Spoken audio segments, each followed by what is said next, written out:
What's going on, good people of the internet? It is time once again for Comics Unmasked, the podcast where a bunch of folks shoot the breeze and talk about comic books and such. We are back once again for a brand new episode for you folks. I had the pleasure of sitting down with Kenny Myers. He is one of the creators of Sweet.Dev. It is basically this ultimate platform for comic creators and consumers. It's multiple products in one. Not only do you have findyourcomic.store, which is a brand new comic shop locator for anybody to use, but you also have Bindings, which is trying to be the ultimate link tree system for comic creators to showcase all of their work, all of their future work, and make it be the ultimate resource for comic creators to utilize. Along with those, you have Sweet Shop, which is about to launch, which is going to be a brand new platform for you to buy and read digital comic books. I really enjoyed sitting down with Kenny and talking about all these products as well as the industry as a whole, so I really hope you guys enjoy this episode. Check it out. So, what is your origin story? That's the thing that I always start with these interviews is like, what got you into comics? What was your first comic? Like, I always joke around to people and tell people that like my first comic was Batman the Cult by Jim Starlin. So I started out a little rough compared to other people. But like, what was the comic that got you into loving this entire environment? Listen, it might not be his best work, but Starlin's an A plus. That's fair. Like, yeah. Like, I mean, at least there was one checkpoint in that, like, check mark. Right. Yeah. So in like I'm like an older millennial, so like 1989, I want to say, maybe 90. I don't remember when the trip was exactly. I went to meet my friends, the Hawks, and we went down to Pike Place Market here in Seattle, where I live now. I didn't live there then. I'm from San Diego. Okay. And in Pike Place Market, which is a really popular tourist spot in Seattle, there is a comic book store that's been there since the 60s. Oh, wow. They're claiming it's I think they claim themselves as the oldest comic book store around. And I didn't know what this world was. I get like, I don't know what it is. You kind of vaguely know, like superheroes and stuff like that. Yeah. At a certain age, it's like dinosaurs and like Ninja Turtles, you know. And I just picked up two books, and I don't know what they are. I mean, I like to say, like, depends on which publisher that I'm talking with, that I'm listening to. So, like, you know, if my bud's at DC, then obviously it was a Batman. Fair enough. Yeah, if it's Marvel, then it's X-Men. And then from there, I just got really into it. And it happened to be like a really big moment in comics. It was like the pre-crash time period. Mm-hmm.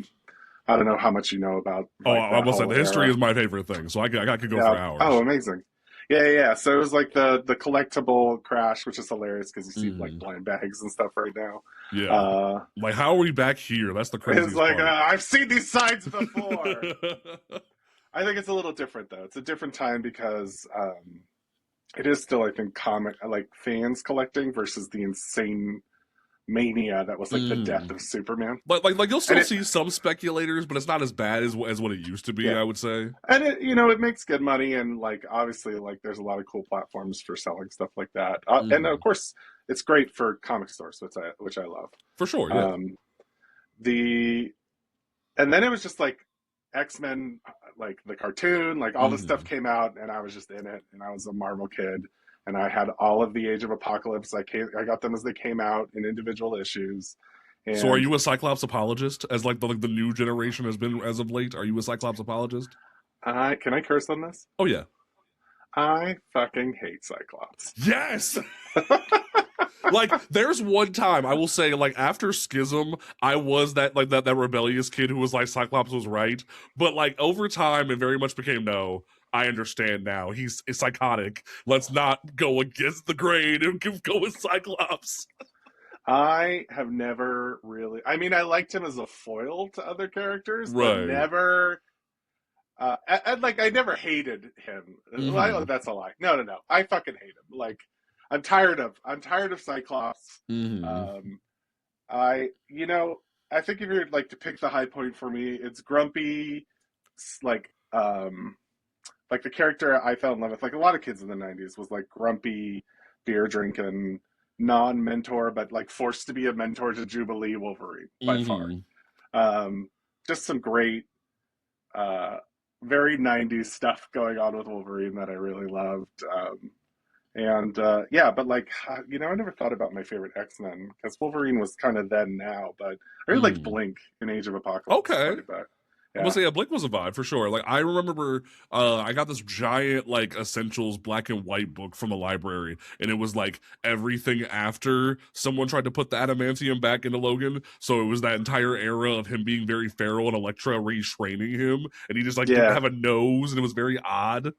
yeah. It was a weird time for Wolverine post what's that the hologram cover? I can't remember where he loses his adamantium. I forget what it's Uh, called. It's been like 1,000 years. yeah, it's a great book. Mm. That in particular, I think. So that's around like that whole era. Like Joe Mad, probably still one of my favorite comic book artists, who's now a game Okay. artist. Like he was one of the first artists to really bring in like anime style to Western comics. Like that was his thing. Mm. He was really inspired by like manga and anime, and he really didn't hear a lot of that in the '90s. Right. And you could sort of see it in his exaggerated caricatures of these. I used to like scribble and draw over, trace him all the time. So yeah, I mean, yeah, and so like I did some DC. I definitely had Image. I like collected Gen 13. I tried to get a lot of Nice. variant covers. Also, I yeah, my co-host just got me a Spawn newsstand #1, and like Spawn's one of my favorite like comics ever. So I about crap my pants. So like I I definitely had sympathize with that. that. I had a first edition Spawn signed by Todd McFarlane. I would It's love great. I that don't think one it's day. worth that much because they printed so much of them at the Well, and not time. only Like, that, he just did a yeah, giant signing, so like now his signature's yeah. not worth as much, and I'm just like, man, what I I mean, do? I don't value comics as collectibles. Is the thing. Mm, I understand that value of that to the market, but to me, it's the experience and the stories. for Like, sure, yeah. yeah, I like all the stuff. All the comics behind me are usually the omnibuses, like Mm, the like chunky. Here's the full story or the full piece of the story, and I right. find like hardcovers. I really love that. So I don't have skin in that game, but I do. I do like. Of course, in comics, you just come across it. Like you Of learn course, yeah. that Superman #1 sold for $15 million Oh my or so. gosh, that was Yeah, insane. And it's like for yeah, me, yeah. I always say that Or like Action Comics. Sorry. oh, but like well, both of them sold recently, so it's Yeah, yeah, crazy yeah, to that's right. think. But it's like I always tell people. I remember I was at a con recently. I was looking for Mister Terrific's first appearance. I'm never one to resell. If I'm gonna get something, it's gonna be like I'm gonna get it signed, and then it's gonna be for me. Like recently, I got the one of the blind bags for Exquisite Corpses, and I'm like, I'm going to the corpse store in March. I'm gonna get it signed, and then it's mine. No one Yeah, else gets it. man, I love the stuff they did. Even though they do the blind bag shit. I don't like the poly bags. I don't like the pollution. I really love what Tiny Onion does. Just an exceptional crew of people over there doing really cool stuff in comics for Most sure. definitely. And like it's Uh, crazy to think that you're like working in tandem with them with this project. And it's just like what made you I know like you started with Omnibus originally. That was like your first like adventure into this. What made you yeah. want to even examine the idea of trying to create a digital platform to begin with? Uh, well, Omnibus was a digital comic store that no longer exists. Mm-hmm. And I wasn't. There was a brief moment in time between Sweet, which is my company now, Right. and um, Omnibus, where I didn't know if I would go into gaming actually, because I'm a Yeah. software engineer by trade. And I love games. Like I'm also a big gamer. Like half of these are comics, and then half of them are like Overwatch characters. Like Oh, all these little nice. blurry figures behind me. They're all like, and I have like Elden Ring statues on my desk, kind of thing. Nice. So again, I'm not against grabbing these things Mm-hmm. like that, but um, so there was a brief moment, but then I started talking with creators, and that led to the creation of Suite because they wanted sort of a marketing tool, and I thought I could build it.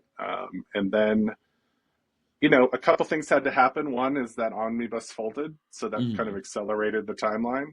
But in general, like I have so much to say. That's a weird way to put it. Like it's really important to me to build a Mm-hmm. really great digital comic platform, and it's Right. not it's almost a like um there's a stubbornness to it, and I just think it's such a great space.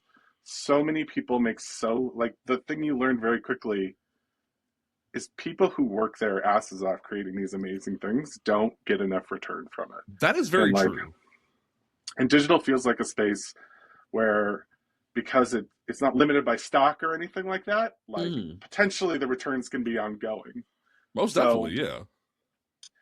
I don't know. And I think there's a lot of experiences that are really great that could come to comics that already kind of exist in different forms. And, there's ego too, where it's just like, well, I think I could build the best version of this. So um, it's a mix of a lot of things, but mostly it's selfishness and the joy of seeing uh, like comics and like the joy of everything involved, everyone meeting and trying to make sure that it becomes hopefully sustainable. It's a For tough sure, yeah. business. I'm about to say, yeah, like there's so many like Kickstarter projects that are like struggling to get out there to show new stories that can be created. They like we see newer like publishers coming about like Vault and Ignition, and like you see these folks come in and changing the game and showing that you don't just need to have a superhero book to be successful.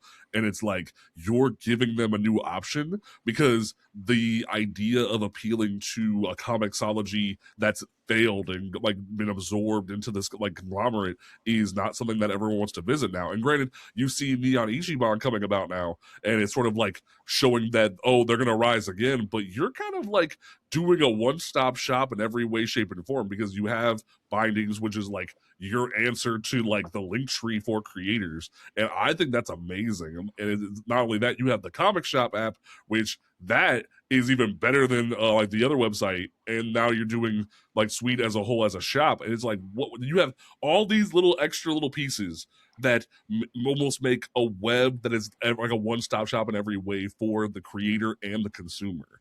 And like, what made you want to go in every direction like that? Probably undiagnosed ADHD, but Same. like second to that. I mean, it's not just me. Like Sweet is also Matt and Ben, who are my partners. So that makes it easier too. It's not like a Right. solo operation. Like, and they're incredibly skilled. And Bindings and Find Your Comic Store, the comic shop locator, had a really great original designer who was with us named Tom, who helped out too. And like they make it easier to do that stuff because they exist. So a lot of it again is just like I would go to a comic publisher website and they'd be like, find your comic store, and I'd hit in my zip code and it'd take me to that really gross diamond site that was just not usable and not modern. And I'm like, Right. why? Like, we could do a little better than this. Like, For sure, yeah. I just like, I didn't like that. Like, Find Your Comic Store was kind of out of spite to that website, not to the people involved, of course, but just like that is literally a product built out of just my own selfish spite. I'm like, we can do a better version of this. Most definitely. And then Bindings was conversations with creators, and I couldn't do a shot for a while anyway because Omnibus, there were some contractual things. And so when they went kaput, that obviously expired. And initially, I was pretty hesitant to do a digital store, and then my partners really wanted to do one, so I was like, all right, here comes the nonsense then. Right. So like the idea is really just creating a bunch of software using stuff I learned from my time in tech to help grow comics, to make things less shitty for everyone. And these are just areas where I thought, well, this could be better. Like people need to read and preview books, even books that I don't have available on Sweet Shop. Like those need to be digestible for creators to sell their books. So Bindings exists, right? Find Your Comic Store, again, out of spite, but like Diamond closed, that kind of happened weirdly. So yeah. And also it didn't work globally. And I think the comics community is a global community. For sure, that's very clear. And so they just kind of all naturally came out of conversations. But to be honest, I've had the plan for all of them from the beginning of Sweet. Bindings was the surprising one. That sort of came out of discussions, but they all were just like, well, this is a nice little software ecosystem. It's like Microsoft has Word and Office and stuff like that. We just try to make the best versions of these things for people. So I don't know if that necessarily answers your question, but it is. I mean, like, it was definitely a great opener because I very much want to explain Sweet for the consumer in a big way, but also because there's a few different creators who follow me and they might be interested in trying out the bindings application. And it's like you're kind of modernizing the way for people to find every one of their books if they go to different places. So, like, Yeah. can you break that down a little bit more deeper from your perspective? Yeah. So, I mean, I think most people at this point know what a link tree is. Yeah. They have quite a few people. You know, the link in the bio is a big thing. Mm-hmm.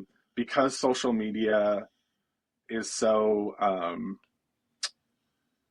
do I put this kindly? Algorithmically depressing. Oh, okay, and fair. and suppressing like shared links to external platforms. Mm-hmm. People have to use things like links in the bio. Sharing becomes really difficult, and some creators have to be on multiple different platforms with multiple different exclusive contracts. Yeah. So comics are a very special medium. They can't just be links. They can't just be like slides, a WordPress like slideshow, Mm. you know, that we've all seen. They Yeah. have to be experienced in a comic book form, and read everywhere, like mobile too. So we want to make sure that creators could find a place where they can upload a comic, share it, and then send people to do something. Usually take an action, like Okay. go find your local comic store and pre-order it. And so, you know, it lets you create shareable versions of your comic, like a Dropbox would. But also, Right. if you pay for a subscription, you get what's called shelves, which lets you host all your comics in one visible area. Okay. As well as all like your links too, like your link tree links. So So you're making a link tree for the link tree essentially. I call it fancy comic link tree if I need to be reductive, but the idea is go here to find everywhere to find me and everything Okay. you need to do to like be a fan of mine. Gotcha. And like when it comes to this specifically, is the idea going to be now? I guess cross pollinated probably isn't the right word, but like if say obviously distillery exists and distillery isn't like it is extends into the Ichiban, but is Yeah. there going to be like say I know that like Scott Snyder for instance has like books with them, but he has books with DC and like Image and etc. Is there going to be the networking capability for a creator to integrate all of that, or like has there been communication on that level? Like I know that like distillery isn't one of the publishers listed, but the idea of that is like has that been considered at the very least? Do you mean to like the digital store? Right. Yeah. Well, not Yeah. only the digital store, but like at least to say like, oh, if a creator has a book on distillery, will it be able to be like the preview page will be able to be linked in that aspect? I guess the best way to phrase that. So the way it works is the creators go and they upload their PDFs and they just make their own share links, their own descriptions and stuff like that. So they can upload images too. So if a Okay. distillery creator wanted to upload their distillery book for previews, Mm-hmm. you know, they can absolutely do that and they can share all the links to distillery. Like Bindings is very much its own like self-contained promotion platform. Right. We Yeah. generally support like some of our links have little icons, so we have like global comics and stuff like there. Like Right. it doesn't make sense for us to like we will have the connection to Sweet for Mm-hmm. comics that exist to Sweet Shop, which is our digital store. But in general, that platform's about promoting comic books wherever they lie. So it could be So like Comixology. it's all connected, but you're not like gonna say, oh, you can't play in this house if you like want to rock with us. Basically, you're trying to make it all accessible as possible. I would never do that, and it's just links, really. I mean, it is like a link tree, and we don't connect our like you know our PDFs and stuff we get from our publishers to Bindings. It stays in its own silo. Okay. Just to make sure. I mean, for a lot of reasons. One is, of course, rights. Right. Yeah. Of course. And then second to that, you know, I think it's important to keep that isolated. Okay. Now, in terms of the like development when it comes to that, so not only do you have the aspects of having being a link tree, you have that. Is it going to like only link to the preview page itself, or will you like obviously you said you had Global Comics, but has there been talks with like Distillery when it comes to connecting to Neon Ichiban of that like degree? Because I know if you're going to have Global Comics icons, are you going to try to be as accessible as possible from that degree? Because I know that can be a concern, especially with things developing, because there also could be, how do I say, like fear from like different publishers that if they're talking to one place, they can't talk to this place, if that makes sense. Mm-hmm. So like what is your view on that? I don't think publishers have that fear. Okay. In my view, we would probably have to be approached by our competitors to do that. Gotcha. Like, but we're not going to like block links to it, for example. That makes sense. Yeah. Like but I wouldn't be against it. What's better for the product is most important than like how I feel about like, obviously we're going to build our own connection, but if Global Comics wants to work with us to build the connection and promote that product, which to be honest, I doubt either Ichiban or Global Comics do want to do that. Of course, yeah. Then of course, yeah. That's if it's good for creators, it's good for everyone. And yeah, but in the meantime, like if Scott Snyder or James Tynion wanted to upload Distillery PDF preview pages and put links in, I don't know what their agreements are with Neon Ichiban, but they're more than welcome to. Nothing's really prohibiting any of those previews from coming up. So gotcha. That makes perfect sense. Yeah. Now, and I will. One question that I did have in terms of it was also like, is there a threshold that a creator has to hit? Like, could it be their first project, their first indie project they're making when it comes to things that, or will they have to at least be with a reputable publisher before you examine having them be a part of Bindings? Bindings is it's whoever wants to join. It does cost money. It's like a per page fee. You buy in bulk. Gotcha. So it's like $5. I think I should really know that price offhand. I've been so in digital comic store land and staring at $4.99 for forever. Oh, oh gosh, that has to be crazy. But we don't.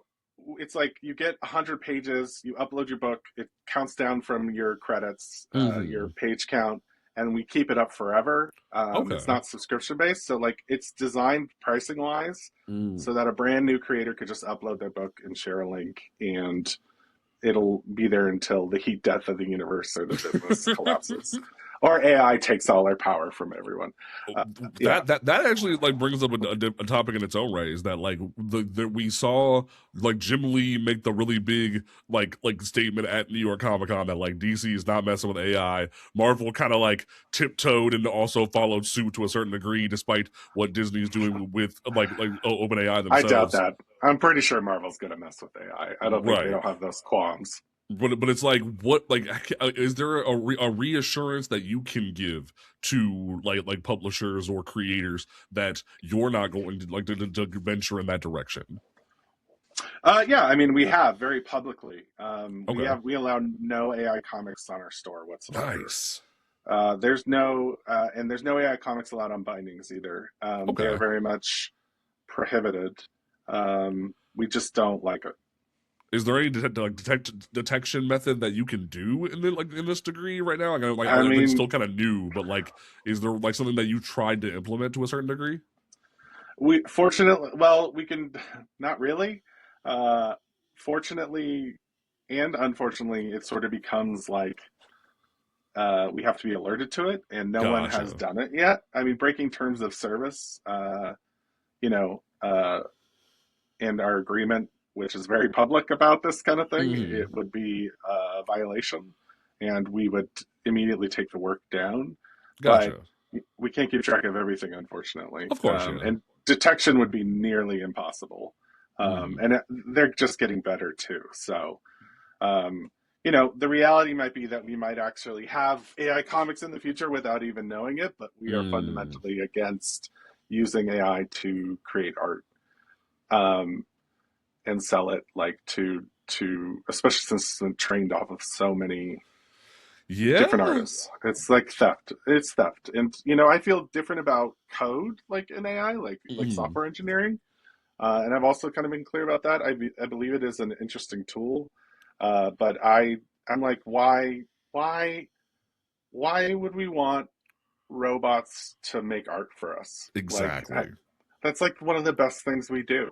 Mm-hmm. Why would we do that? Why would we want to do that? And why would we want to sell it? Yeah. I try to keep. We definitely keep a very very strict blocker on the artwork Okay. for our creators and publishers as much as we can. It's Gotcha. tough. Yeah, of course. So, like, that's great to hear because I know like there has been a lot of like a fear of that. There's been a lot of just AI usage to put characters in certain ways, and like as time has gone on, and when it comes to that, it definitely can be a concern for creators, especially when they're uploading raw stuff like that to your platform. That can definitely be a concern in that degree. A big topic that I was also like really interested in is DRM, like the idea of trying to see what publishers have been asked of you in terms of that, like when it comes to downloading certain things. What has that conversation been like, and what can you say for your platform when it comes to DRMing like different books and whatnot? I think the majority of our publishers are DRM free. In the Okay. app, you can like buy a book and go to your library, and if you long press on the book, like hold the press, you can just download right there in the app itself. You have like Okay. backup PDF.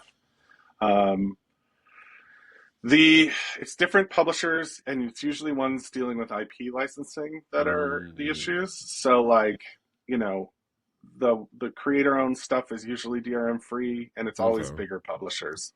But like you're able to get like the Skybound, like all of Image is DRM free for now. Mm, Like nothing, like so you can get all of that. Dark Horse is not DRM free, as okay. an example. Um, I can see and it's IDW and Image to a certain extent, especially with Transformers now and GI Joe. That could definitely be a conversation in its own right. they no IDW, like Image is Transformers are, you get DRM free backups. I think that's Wow. because the people at Skybound are just big comic people. I mean, they Mm, just get it. I mean, they clearly understand how to make and market most comics, definitely, and yeah. like their audience too. And especially in a digital space, it's really helpful. People, of course, having even helmed one, are concerned Mm-hmm. about digital stores and losing their access. So yeah, That's also a very interesting dynamic as well because like they're like we've seen. I remember when Comixology was on when it was its own platform, you would see publishers just be like, you know what, whole omnibus free. Like here's a whole code to grab a whole omnibus for free. Is yeah. there like has there been conversations like that when it comes to crazy sales to that degree, or has it been more so like trying to navigate that? Like what is the customization level of sales on Suite for a like publisher like that? Well, I mean, they set the prices. Mm-hmm. We can do sales on just about everything. So Okay. we don't. I mean, we have to talk with them. Yeah.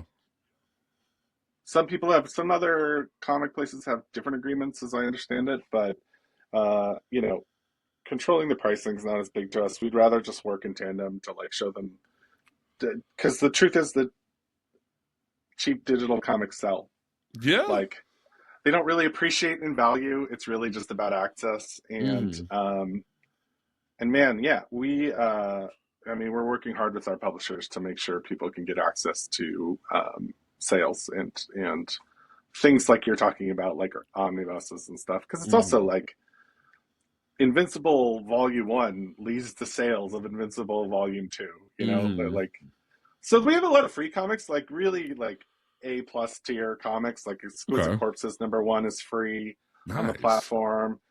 Death to Pachuco, which just came out, like is free. Mm. Power Fantasy #1 is free. Like you can read like Okay. A tier I've comics. been waiting for like my email to get like into the beta. I've been like waiting for the longest time, so I've been having to Oh, like haven't op. we all? Okay. Haven't we all? Yeah, Because like I've been Apple like put well, I was like part of my research was like me trying to like get in that way I could get like firsthand experience, but I definitely get that could definitely be an experience trying to get all that never. authorized. You're never getting in. Oh, it's like that. App, Apple review was 2 months. It was Oh 2 months wow. of Apple App Store review. It was the most brutal push I've ever had against Apple. I think there's reasons for it. Like, I think they're probably fighting a lot of AI shit coming Oh into their yeah, that's store. very true. Fair. I used to work for and Apple Tech, so I definitely understand that struggle. yeah, and I think that they do a really good job of keeping the quality. I mean, there's obviously crappy apps on the App Store, but like they do a good job of the quality. Like the Android app has been available for since we pretty much nearly when we announced like Okay. that we were like the waiting list. But yeah, Apple surprised me, and then of course like Thanksgiving and Christmas happened, Right, yeah. between them too. Um, so publishers, I don't know if you know, they take the last 2 weeks off of the year. I Yeah, I learned do that, that when yeah. I could. Yeah, yeah. So like they're all gone too. So we're like, hey, you're back. We need your books. That kind of thing. That So yeah, actually brings up a good question though, but like how is that going to work for holidays and things of that nature? Because like DC and Marvel's, but like especially there was like New Year's Eve and Christmas, there were dropping bangers. So like, yeah. is that going to be a like in terms of a workforce for you over holidays for you guys to get that kind of conversation going to get those like uploaded and whatnot? Oh, I mean, I think because the store wasn't isn't open to everyone. They're like Mm, everyone's just like uh, holding off on putting a lot of the work in to a right. certain degree. Not by any fault of their own, just like we didn't have the app available. So Mm-hmm. um, that's not a problem. They for publishers give their books to us months in advance sometimes. Okay. Yeah, and So at that point, we it's make basically sure. like there's like when you press the button kind of thing, like a schedule, like this drops on this date kind of thing. Yeah, when they submit the metadata for the books, they have the release date, and we respect Okay, that. So yeah, gotcha. yeah. So nothing to worry about there. Just new platform getting started, Mm-hmm. making sure we got everything we wanted through app review, and so it has been a minute. So we're gonna start um, now that we have a place people go. Probably letting people in on Monday. Nice. Yeah, Can I get an early access? But we'll like, see. We'll see. We'll uh, see how the rest of this interview goes. I'm here for it. Let's make it happen. Like, because like it was even like just from like early like from your videos that you've posted or like other interviews. Hmm. I like you're so passionate about this because you seem like you want to create a better space. It's almost kind of like crazily symbiotic the way we saw Amazon take over everything and like everyone wanted a new platform, or similarly when Diamond crumbled, other distributors had to come in to take over where Diamond messed up. It's almost has people wondering what makes to you that make what makes to like Sweet the worthwhile thing to come to have your collection be there. It's almost like how like as a great like gaming metaphor, like how Epic Game Store has struggled compared to Steam. What makes Yeah. you feel as if your platform is worth investing in when it comes to having your collection there? I think there's really three three things that are pretty key. Okay. One is like the experience. Like you have to be better than Kindle. I know, Right. like there is a group of people that are like, I just don't want to give Amazon any money. Mm. Um, which is like they're a small amount of people, to be honest. Yeah. Obviously, Amazon makes plenty of money. Uh, Yeah. Fortunately, the comic community is very much like that. Very picky Mm-hmm. geeks, love it. Like um, so one is like that experience has to be really good. It has to be better than Kindle. And I think that it has a lot to do with speed and a lot to do with just the presentation. I Mm-hmm. think people are pretty savvy if you give them something nice. It's not the deal breaker, but it is important. Of course, yeah. Uh, I mean, two is sort of longevity. It's sticking around, to be honest. Yeah. I think plenty of digital platforms have closed, again, mine included, that have come Mm-hmm. and gone. Um, it is important to stubbornly stick around. I mean, Global Comics, obviously I'm not using them because I'm building a different platform, but they've been around for like 7 or 8 years. Like Mm-hmm. it And took them I a bit to, just heard about them like a year ago. So it's crazy and that that's like another funny thing. Yeah, yeah, yeah, yeah. yeah. Getting the word out is the hardest part of this, and this is kind of the core ish, like the core thing about Sweet Shop is we're just trying to get out of the algorithms that people don't want to share, like that don't let you share things, because Mm-hmm. by nature, you can't read a comic on Twitter, or you can't read Yeah. you can't read a comic on Blue Sky. You can kind of read a comic on Instagram, but it's not great. Yeah, it's a little rough. And so if you're trying to use these platforms to share something that people have to go somewhere else to, and they're like, we don't want you to send people outside of the platform, like those, unless you pay money, you know, those two things contradict. So Steam is the metric. Steam is amazing. They focus very heavily on providing those sort of mechanisms, like very passive social, not like aggressive, you know, the review system, like, and they also do something which we're doing, which is we are very much not taking like venture capital. So we're not, enshittification is the term for like, and it's almost uniquely tied to venture capital. So, so we're focused on trying to stick around, make it worthwhile, and make it a fun place to discover things. Okay. Now you touched on like reviews. Is there any interest from you and your team to sort of like kind of build on the concept of League of Comic Geeks and have not like necessarily like a chat room system, but the idea of having fully written reviews, fully commented like systems of that degree? That way there is like similar to Steam in that direction, the idea of having like peer review type of like for each book. Yeah, so I mean, there's no secrets about what we're doing. It's all on the Sweet Shop website. It has all the features in a timeline. I've kind of repeated this phrase often in conversations. We like Steam and Letterboxd, and we want to make a place like Letterboxd, where you can buy the comics and share reviews. I don't know about comments, because those just get funny, but also like... Yeah, you like need a whole team just to moderate that at that point. Yeah, I mean, it's just not... It's the question whether it's valuable or interesting, but, you know, verified purchaser reviews are definitely on our hit list. You know, we just want to make a really cool space for fans of comics. Right. That makes perfect sense. And a part of that is sharing their opinions on comics and letting people know which ones they like and which ones they don't like, and also trying to protect creators who are our, you know, also our customers. From people being terrible instead of being critical, you know? Yeah.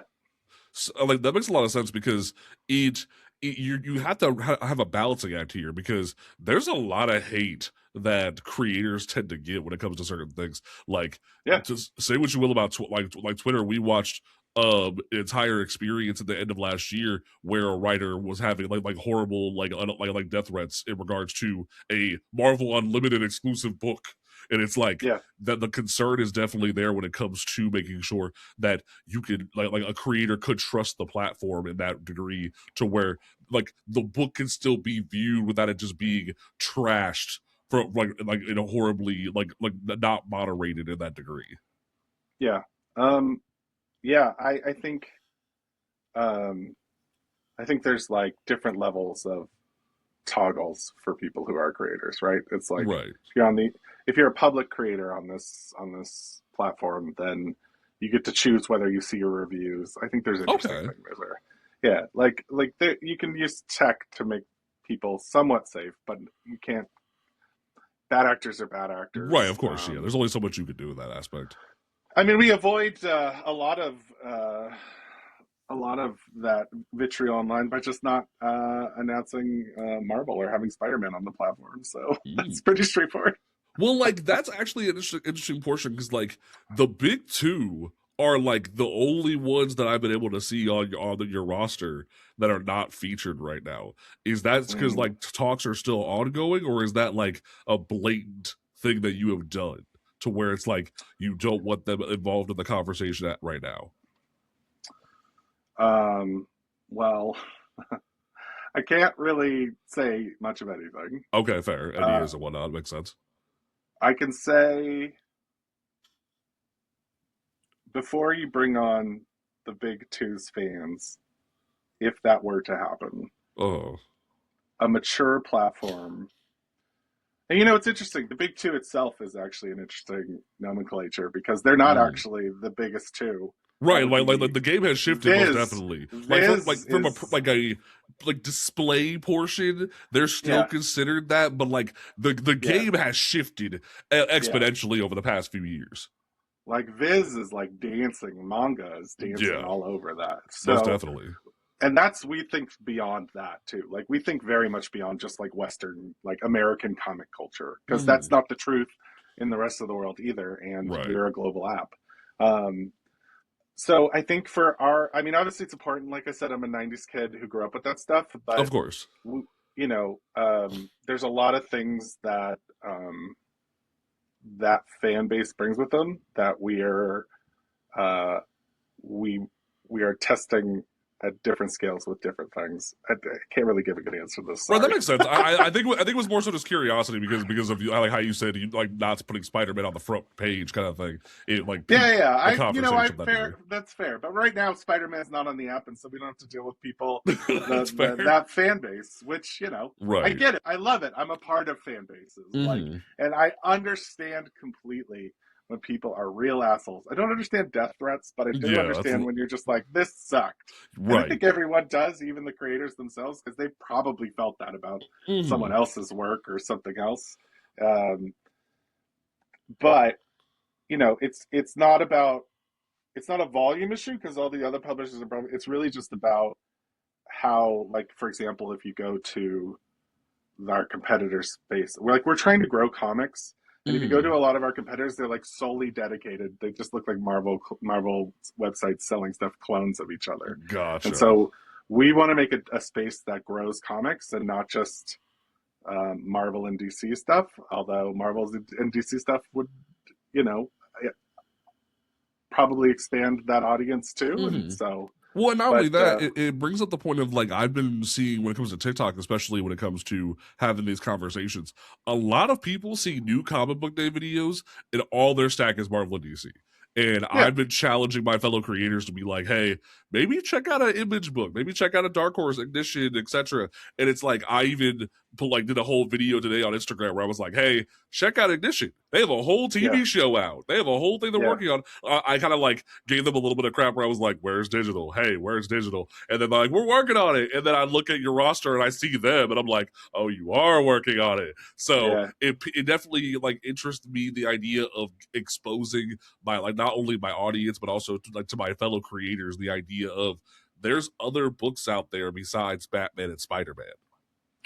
I mean, and the sales match that other like places. Like there are other, like there's like American comic book market culture, which is the big two, and like the direct market is built around Marvel and DC and Right. Image to a certain degree. Like a lot of the stores, I know there are stores that don't feature any of their books, but they're rare compared to the majority of the country. Like it's just what we're built on.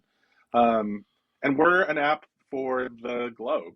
Like we're everywhere. Like 2000 AD is huge in Rebellion in UK, and like there's pieces of different publishers in all places. And Right. if we're gonna grow comics, we need to make it accessible, discoverable, and not just Marvel and DC because they're easy to find. For sure, but you bring up a really good point, the fact that your app is global, but at the same Mm-hmm. time, Marvel and DC themselves have struggled to get their apps to be global. Like there are Yeah, fans who are saying the reason they still pirate books is because DC Infinite and Marvel Unlimited are not available in their country. So, yeah. like, has that been a topic of conversation? Like when it comes to speaking to them or even to Image, etc. The idea of like, hey, these countries haven't had access to our apps previously. What like are you offering that as a bonus when it comes to those conversations? If that makes sense. I don't think Marvel and DC care. Oh, okay. Like in terms of they care about obviously Unlimited and Infinite. I think they want to sell their books, but I don't think they care so much about that space. Like Gotcha. this sort of like I guess like third place kind of space. Like these Right. other Yeah. like because the subscription model just works so well for them. I don't know why they're not in other countries. It's not very difficult to do. My guess is tax or entertainment reasons. Like, Okay. Could it be like, censorship? Because I know like in some countries there are different censorship laws.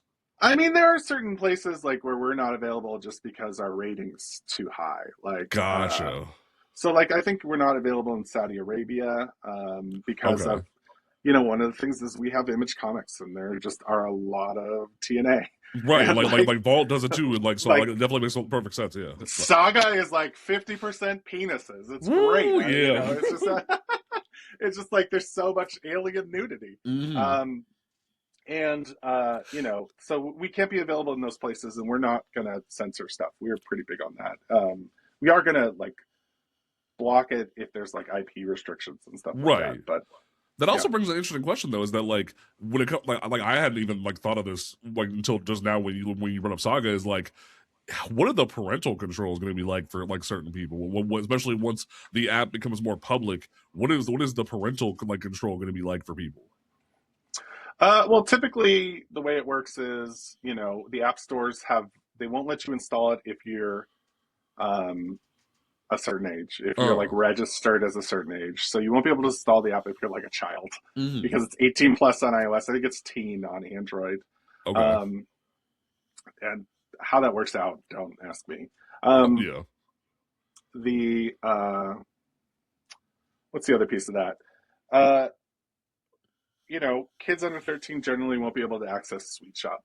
Okay. That's not really the plan for Sweet Shop. So they will be not allowed if they enter their age. You can actually get away with like if they lie, you're not liable legally as a Yeah. thing. But also, like I want to protect kids from stuff that they shouldn't see either. So we Mm-hmm. review all the content and stuff and check the age ratings and stuff. And um, it makes it easy because a lot of our publishers just like 18 plus, 18 plus. Right, that makes perfect sense. I think it's Yeah. just a matter of like there's still that stigma in the comic book industry that like, oh, comics are for kids, but then it's like, are you sure about that? So Yeah. it definitely is a conversation worth having, especially with all the stuff that's happening in the UK. There's been conversations because I live in Ohio. They just try to swing like they're trying to swing like getting rid of VPNs, and that's not gonna work. So it's the Yeah. idea of like what is there for that audience that they want to have their kid read a Spider-Man book down the road, if that's a conversation type thing. Or like I know Mad Cave has a few different kid specific books they just rolled out. Yeah. Because I know like I just interviewed David Pepos, and he's doing a kid centric book. Such a great He's creator, amazing. too. I love his cool work. stuff. His stuff at Mad Cave was dope too. I know he's Mm-hmm. done a lot of stuff at Dynamite right now, a lot of the Yeah. licensed stuff. But I really like David. I think he's a very kind creator and also a very talented writer. I keep waiting for the day that like one day he gets to revisit Spencer and Locke once all that like a lot of the legal stuff gets taken care of, because what I do for a volume 3, like that book means so much to me. Yeah, he's a great talent and a consistent talent, which is pretty dope. Like, Most definitely, it's hard. yeah. It's hard in comics. If there's anything, the further I get into comics, the more I just feel empathy for everyone at all levels, with very few exceptions to that rule. Mostly leadership at different companies, but other than Fair. that, it's everyone else involved it's empathy.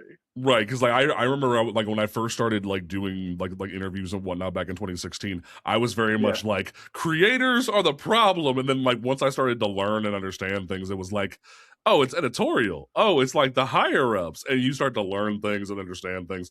And when you meet creators and you see they're actually real people, you start to become the bridge between the creators and the fans in that way. And I've even like heard you talk to other folks about like meeting creators and being able to understand them on that level. Like, has there been creators that have been excited for Sweet Shop and being able to like utilize it compared to other platforms? Yeah, I think, it's interesting. I would describe it as because they are excited about what Find Your Comic Store and Bindings does for them, they are by proxy excited for Sweet Shop. Right. Like, that makes sense. they're like because they've been through a lot of digital stores. They got hit really hard. It's different from Marvel and DC because they work for hire, because they just and a lot of manga studios are the same way, where they just pay the artist like a flat rate, they own the work, and creators don't get dividends or royalties, But like creators got hit when Comixology got bought by Amazon. They got hit big, and then they got hit even worse when Comixology just died completely. Yeah, like there was a whole Comixology original studio for a hot minute. Yeah, that's still going. Oh, is it? I didn't actually know that. Yeah, they actually they have they've been sponsoring more things too. Oh, okay. Which is interesting. It's interesting they use the name, but obviously Comixology doesn't exist. Really. Right, like you can still get a Comixology unlimited subscription through Amazon, which I find so bizarre. Yeah, that's the brand now. It's like the like we don't really care about comics, but we bought this thing. Yeah, like that's how I describe it. Yeah, so like they're excited because they just need a stable place that works really well. They don't particularly love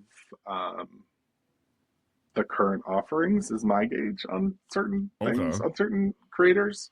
But it is what is available, and some of them have book deals, and with those platforms like Global and Comixology and Distillery, so God, how can I describe it? There's some.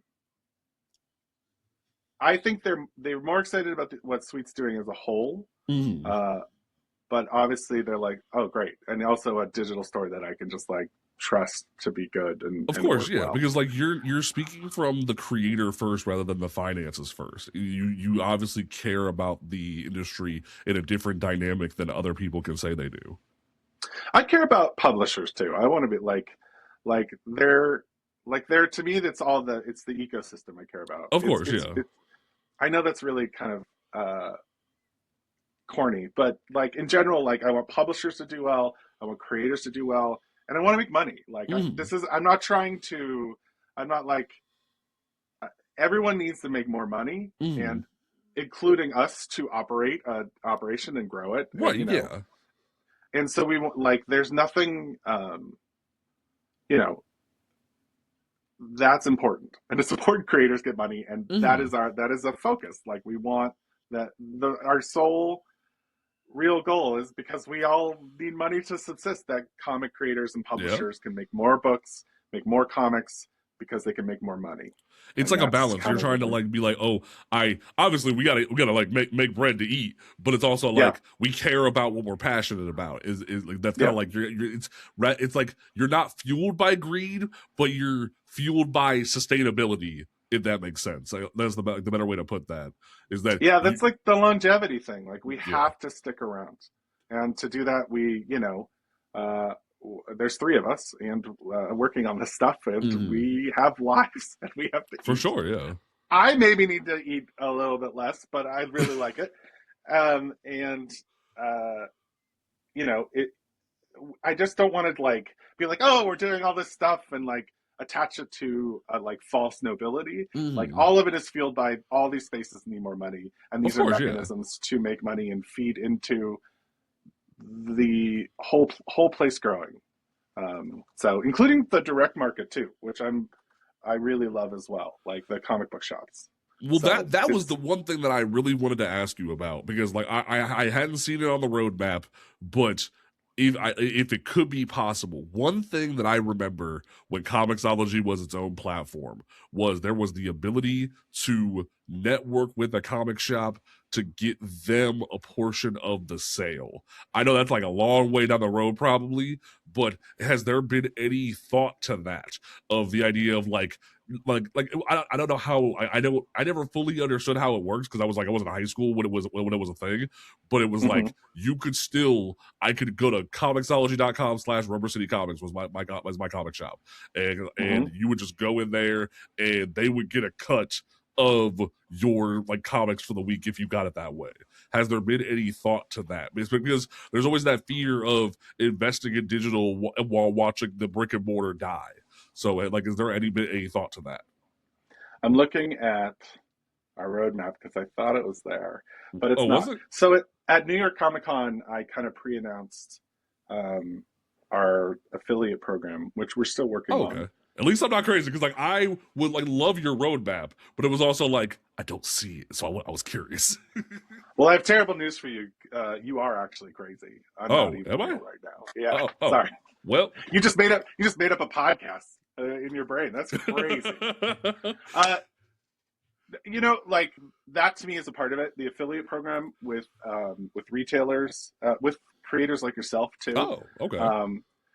As part of our like onboarding with publishers, we ask them if they'd be interested as well, so that there's larger cuts for people involved. Okay. But that again falls back to, I know affiliate programs and like creators, particularly like influencers, are iffy at best in a lot of ways. Plus, you gotta think, like with all the conversation right now with PayPal, look, that's a dangerous conversation. Some people feel so. It definitely it's a great conversation to have, but the confidence in the people to make it worthwhile. Yeah, I mean that just takes time. Again, a lot of it just takes time and trust and building something that's simple and easy to use. So that is a part of our plan. It's our plan to connect Find Your Comic Store, because stores can sort of take over their comic store on Find Your Comic Store and like put up their own images and their own I didn't details. know that. Oh wow. Yeah, so I'll email you some examples of like some shops who like put up all their photos and stuff. Okay. Like that. It looks really cool. I'll have to tell my shop about that. Holy crap. Oh, please do, and tell them to register. And then, our connection there is that we're going to build an affiliate program where it's kind of like, I kind of think of it like the back of house, like, in the back. Like it's in the back, but they don't have a back because everyone's, they're retail. And so like, they could be like, we don't have this, we don't carry Oni, or we don't carry this in this particular way. Here's a link to buy the comic, and then we'll get like a percentage of That's that. Really cool. And they can, yeah, it's like an affiliate. It's like, I thought Amazon did a lot of things bad, but their affiliate program was pretty nice. And it was right around like 10%, I think. Something like that. Yeah. And so depending on differing participations, like we really want to allow sort of a passive income stream for a lot of people in the comic space. Obviously it's good for us, like a sale's a sale one, good for creators because they get a lot of the sale too. But next to that,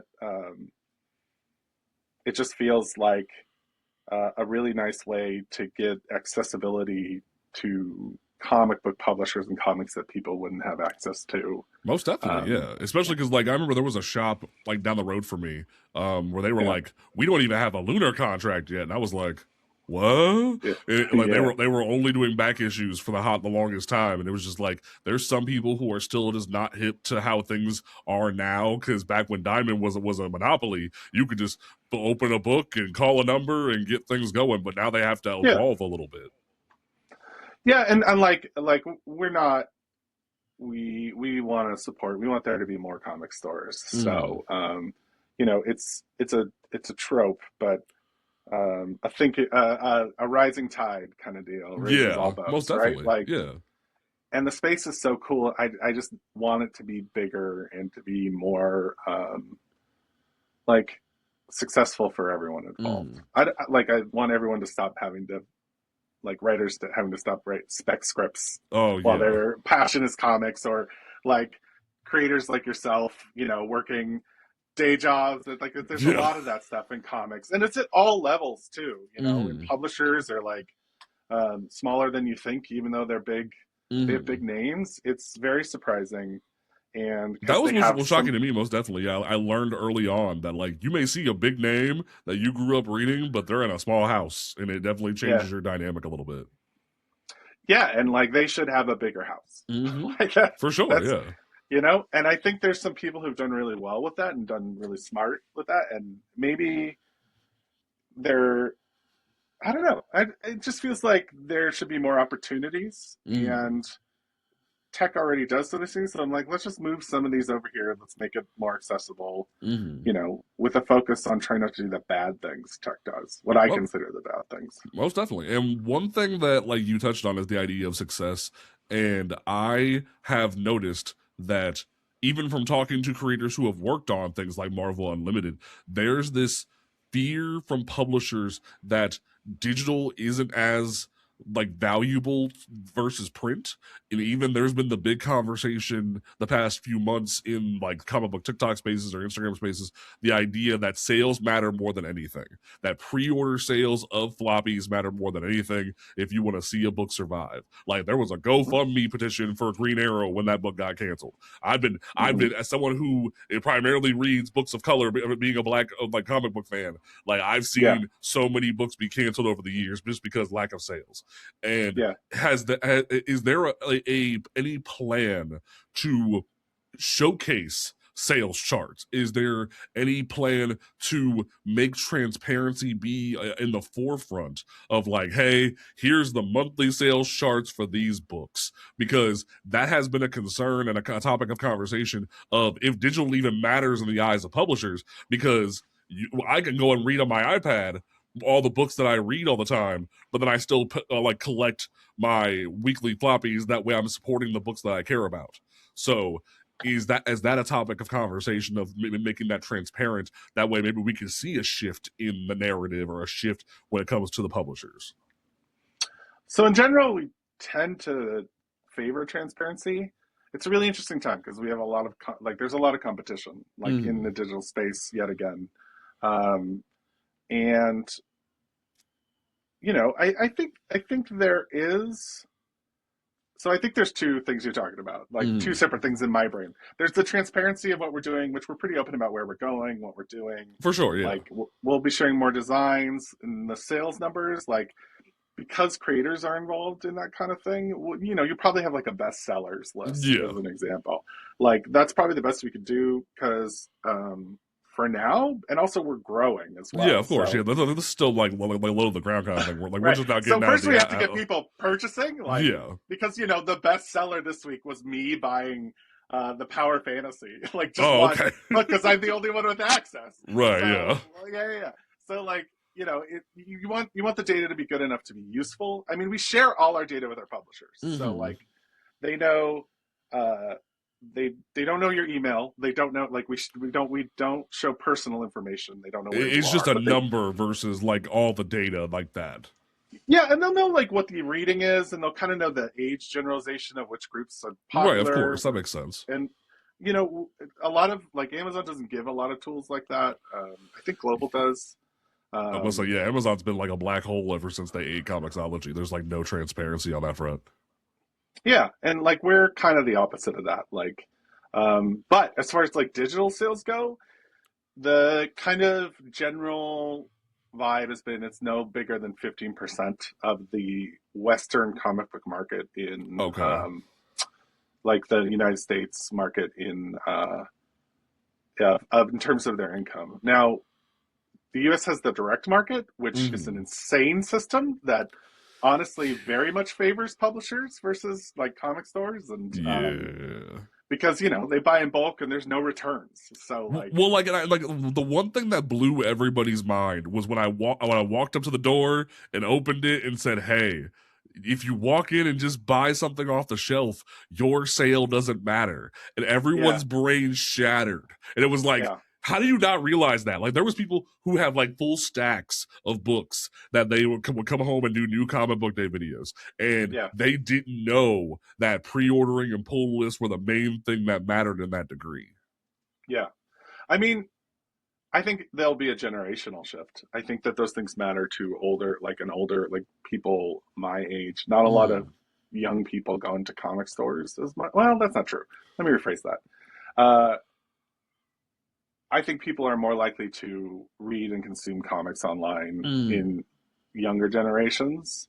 And so I think digital will increase over time. I mean, Marvel just made that huge Webtoon deal as an example. Like, so they're, you know, and DC's obviously thinking about that with like their kids line and their, you know, they think because it's Webtoon has it in there like a pretty big company that the vertical scroll is the like future, but I don't think that's true. I think it's interesting. Like even they redid Absolute Batman in the scroll idea, and like it's not the cool. Same. Yeah, like it's just there's something about like because don't get me wrong, I enjoy the like shifting of the panels via digital where you can like zoom in and scroll between, especially like as you get older. That's a great dynamic. I've always loved that when it comes to digital platforms.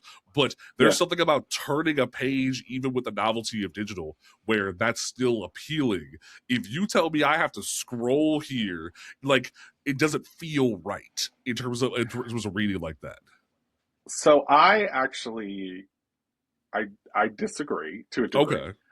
I think the webtoon like format for comics built for webtoon, like designed and created in that scroll, are great. Like, okay.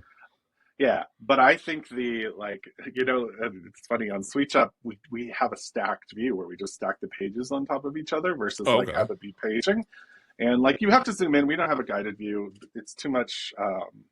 It's too much overhead, and we haven't had a lot of feedback that a lot of people use it just based on conversations with like ex-comicsology people. Gotcha. Because you have to have a person. You can do some stuff with like machine learning, like have it analyze the panels, but you need a human being to do it. So like there's only so much you can do, and like if you, the idea of making someone suffer what I've been going through as of late, having to read every Spawn compendium, like because I challenged myself to read all of Spawn, it's like the horror. And I've always honestly, like, we have an idea for it that we think is new and interesting, and we have that is better, and we have a plan for it. We're just not interested in it right now because like Shonen Jump they don't have that stuff. Like so I think that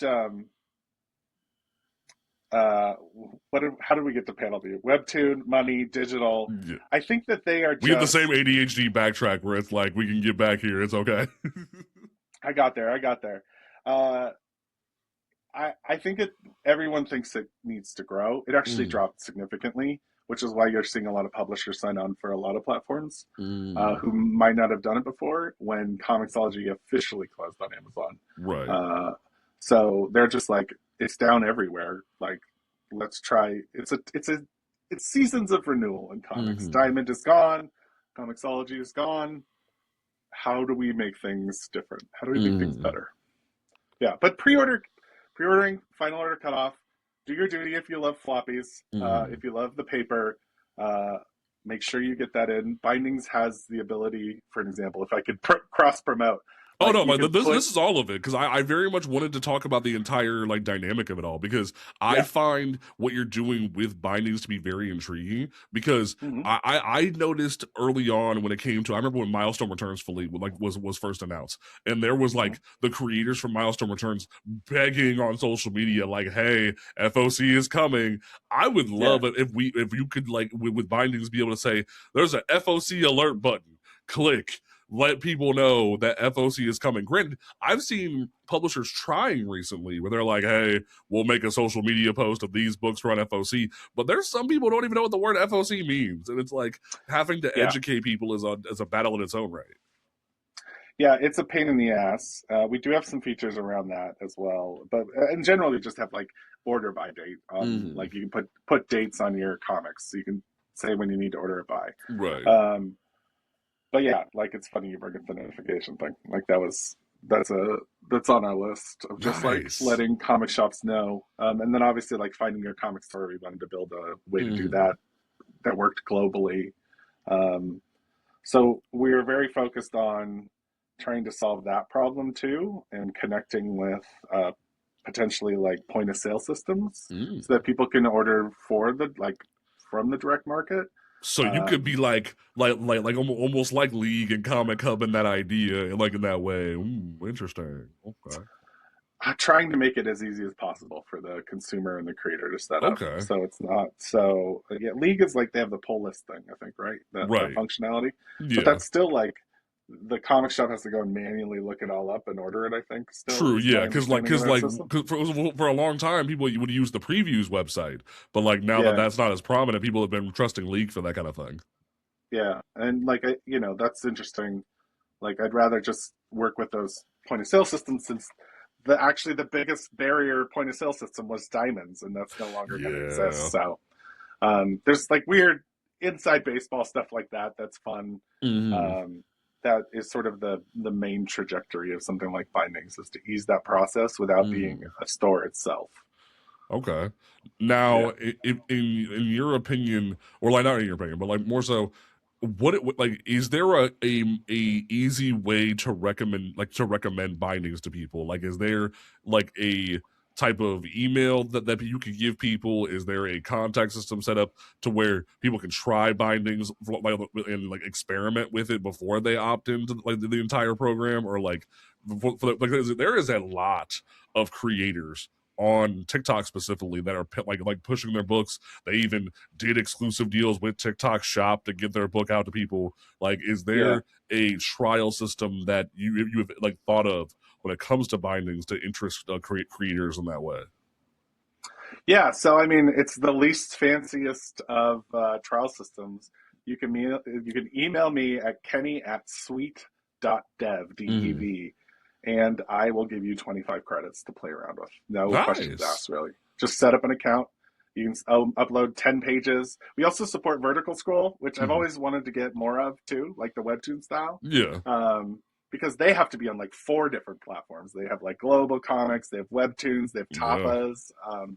So like centralizing that information is what's important. Okay. Yeah. And anyone can email me, and if they're a creator at any stage, if they want just 25 credits to play around with, happy to set it up. I like that personal engagement because I like to see what people are doing.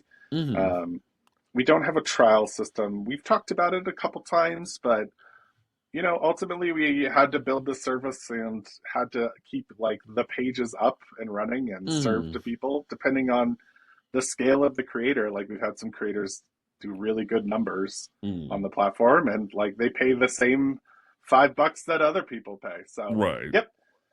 Probably do some sales for the subscription soon too. Okay, cool. I just like I see there's a need, and while like TikTok is great, we're about to see a giant shift with it because of our government and whatnot. But it's also just like I see there's a need, and like as a robot once said, "See a need, fill a need." And you definitely are trying to do that for folks. So I want to help in any way that I can to encourage people to check out this, because I see the benefit just from what I've seen from what's available on the website. It's like you want to make like the ultimate comic creator link tree to where everything's accessible. They don't have to worry about having 5 different LinkedIn bios and things of that nature.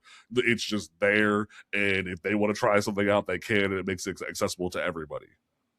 Yeah, that's really kind. I mean, a lot of that credit goes to Ben and the original designer of bindings, Tom, for the incredible amount of hard work they put in just making that thing sing. So, and also the creators like Kieran Gillen, who was like, "Hey, how about this?" Or Kelly Sue DeConnick. They have phenomenal books out. I love their work so much. So good. FML is so good, and like, if anyone picks up a comic from watching this, it's FML, which is on Dark Horse, which will be on Sweet Shop, and then, of course, the Power Fantasy is. Power Fantasy has been so good this year. I was so happy that it it was on like League's top books of the year, and it showed that like Image is nothing to play with these days. Like, they are definitely challenging the norm of the big 2 when it comes to the Western market. Oh no, they're killing. They're crushing. They've got some absolute bangers, and I'm so excited to sell them and present them, hopefully in a way that make people want to buy them. Like Everything Dead and Dying broke my heart this week. Like, I'm so sad that book is over. It's just like I see there's so much benefit here, and also like I don't know if you ever thought of this for bindings, but like the idea of trying to make a more comic centric Kickstarter idea, the idea of trying to have that the bindings tie into that. I don't know if that's ever been considered in that degree. So you can connect your Kickstarter video and your Patreon to your, but like the Patreon one's really cool because they have an API. Like, it'll like pull your tiers and stuff into the actual UI, and it'll give direct checkout with all the features. That's and stuff. So cool. It's fucking great and underutilized. The Kickstarter, they just let us post their video if you posted a video, but like we do have all these like little like special kinds of links we call actions that are just like they have different functionality around what they do, how they display. So we've seen a couple. I don't think it's hard to compete with Kickstarter, especially. I don't really want to. I don't really want to build a system like that. That's fair. I just want to work with those systems. It's just like I even went there. Like, there was a really cool like sapphic like vampire like Chicago book that came out. That was a Kickstarter this week, and I was just like, the rest of the comic tab is just like going and going and going, and it's like I feel as if there could be a better way to do that, but I understand like that's a lot to tackle in your own right when you're already juggling so many balls as it is. It's their biggest. I think it's one of their biggest categories on Kickstarter. It's just not what interests us, and also we got way too much stuff already. Right, we got way too much stuff. We need to get the store out. It's already later than I'd like, and then I'm gonna add some stuff to bindings. That'll be pretty fun. Okay. So we got our whole. The suite as it is complete for now. We might add something later, but that's what's up. So the one thing that I always do at the end of every episode is like a closing thought. What is something that you want to leave, like something for creators, but also something for the consumer, like to sort of like elevator pitch, but also like your hope for the future of the suite? My hope for the future of Suite is that we do enough.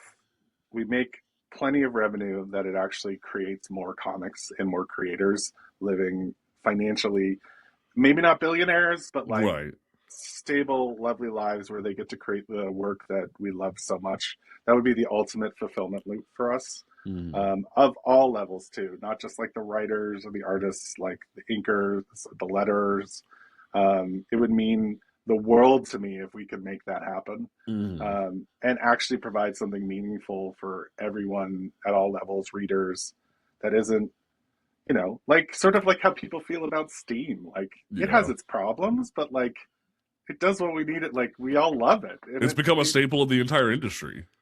Yeah. And I just really want to make that's my hope. And I'm stubbornly charging forward with that goal in mind. All right. Well, thank you so much for doing this. I can't wait to share this with people because I feel like there's a need for this, and your mindset shifts the narrative in a great way. Oh, that's very kind. Hopefully they can get used to how terribly beardy I am right now. Just not even unkempt. It's like you're talking to a bear. I mean, hey, like we out here. It's what it is.